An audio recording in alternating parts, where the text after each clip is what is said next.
there, everybody, grab your guitars. Oh, because we got something cool. You saw the intro. You know there's something cool happening. So I am super excited about this video because we're going to talk about adding melodic sequencing to your playing. Now, I did a video about sequencing a while back that was based around pentatonic ideas. And a lot of you guys were like, hey, would you please do one on 3-note per string concepts? And I was like, oh my God. That's a great idea. I didn't even think about that because that is a great way to take your scale. If you're like me, when you were learning scales, I got stuck sounding like I was playing scales. When I started adding these melodic sequences, it broke me out of it. So if this is an issue you're having, check out this video. So drum roll, brrr, that was like the worst drum roll ever. Anyways, this is from my brand new course, Essential Sequences, 3-note per string.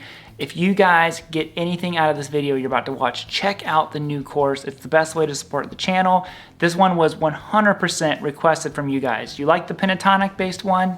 You said, give us the 3-note per string one. Here it is. So we've got the course at 50% off for the launch week. If you want to snag that, it is all linked down below.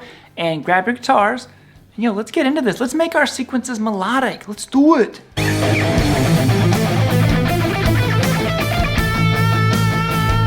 On to example number 3. Now, this is using that third shape of the A minor scale that we talked about in the very beginning, but just listen to the scale again and then hear the sequence and hear how much more musical it makes it. And to me, my mind can't help but just kind of like take off. I'm like, oh, I'm gonna do that with it. I'm gonna do that with it. And that's what I want it to do for all of you guys too.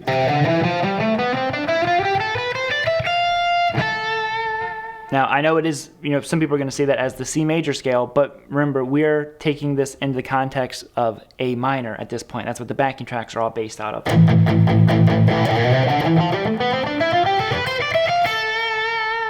Now, that's our scale.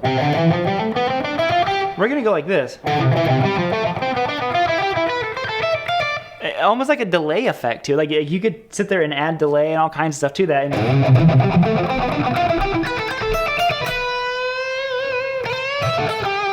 There's just so many ways you could take this and turn it and just do your own thing with it and probably just come up with new sequences based off of just this one idea. So here's what's happening. We're going to go 10 to 8 on the low E string. Okay? Now from there, you're going to reach up with your pinky and you're going to go to 12 to 8.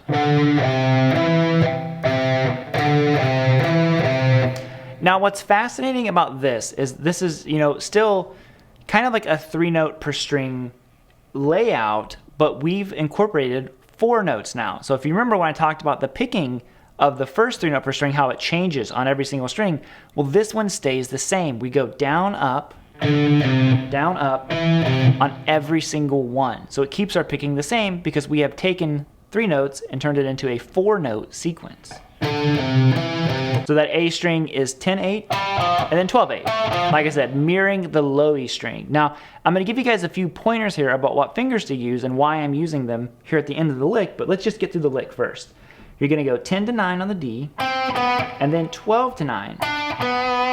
So it's very almost like pedal tone-ish, where we have one note that stays the same and we're bouncing back and forth between 2 other notes. Now the nice thing about this particular shape is the G is going to now mirror the D. We're going to go 10-9, 12-9. So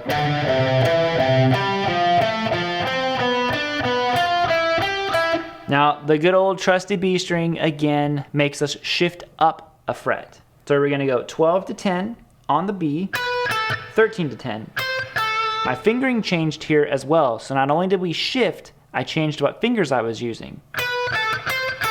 And then on the high E string, you're going to go 12-10, 13-10.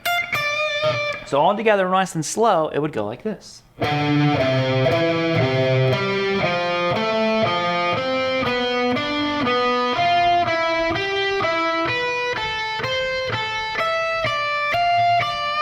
Okay? Now, you can add a lot of different rhythms, all kinds of things to this to make it sound, very different. It doesn't just have to sound stiff or anything like that. You can add swing to it. You can play a little bit behind the beat, whatever you want to do. But that's a good starting point right there. Now, I wanted to talk about the fingers I'm using here because what I ran into a lot, especially teaching in-person students, a lot of people try to do these full step stretches where I'm gonna go 10-8 and then 12-8 on the low E string with their ring finger. Now there's nothing wrong with doing that, but if you have smaller hands at all and you are doing that, you're really limiting how far you can stretch. Because I would have people who had smaller hands who'd be like, I literally just can't reach the 12th fret. I'd be like, oh, it's because you're using your ring finger. Try dropping your thumb in the middle of the neck and using your middle finger to pointer and then pinky to pointer versus using your ring finger. Look at this, how much further I can spread my hand out, okay?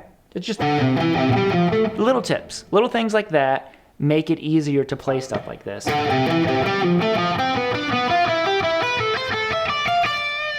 Resolve it to your A note right there. So.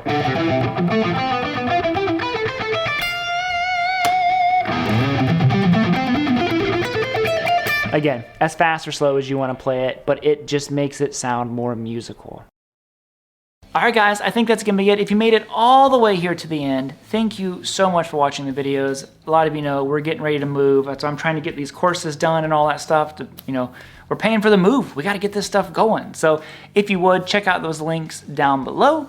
And I'm gonna bouncing out of here. End it bluesy. A new giveaway is coming Monday. There's a guitar hidden back here somewhere. You can just see a little bit of it, of what we're giving away. So it's gonna be super cool. And we are gonna end it bluesy, explorer style, because I finally get to use it in a course. Have a good rest of your day. Bye, guys.